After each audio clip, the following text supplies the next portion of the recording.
Hey there, I'm reaching out to give a status update on the CSV automation. I was able to set up this URL for you. It's the one I sent on the chat.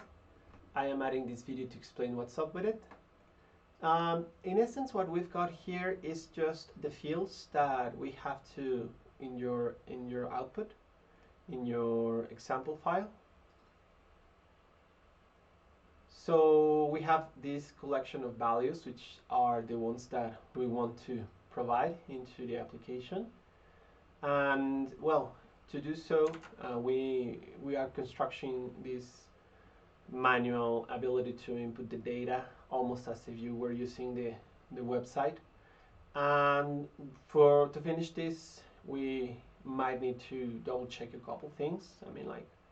I think I already went a bit over the available time for the week, but we would still need to finish a few details. I am convinced now that the images and that the square images and that the what was the other one? The video ID. It's somewhere over there. Oh, here it is, video ID. All of these are URLs. Oh, except the video ID, which is just an ID from the YouTube video, according to my understanding. So these ones right here are going to be compiled along with the country to produce the required outputs.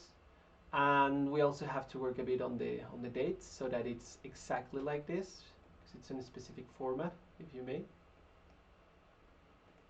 And then we will be almost done. In this case, when you load it, there's already a lot of options selected, but normally you would find it empty. And everything you need to do is that you fill it in, you add the record, and then you download the CSV. Obviously you can add multiple records, and it produces a CSV file with the data you set up in your options.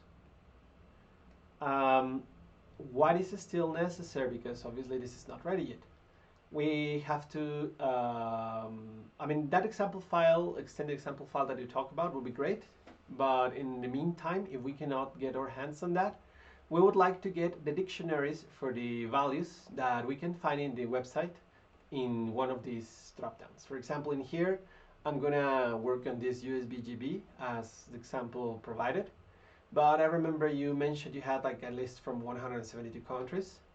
So, for example, that would not be very convenient to show it in this area. So perhaps this CSV that is being constructed is managed in background, and we can add some sort of resume here, or perhaps we can add a shortened version of the total instructions. Because if we look at the example provided, you have to provide the information restated per each country. So this will be a 172 options long that will repeat the same information if everything is in English for everywhere. We can definitely add automation to pick languages from any database that you may have, and we can also make sure that the interface here performs some automated action, consulting some data, perhaps reading a Google Sheet, perhaps doing something like that, so that you don't actually have to come in and fill manually the same way you would in the website. So that's that, and well, I will continue to develop this, so if you happen to come along the link and it's not exactly looking like this, that's okay. Most likely I just made some additional work on it. Hope to hear back from you soon, and please have a great day. Bye-bye.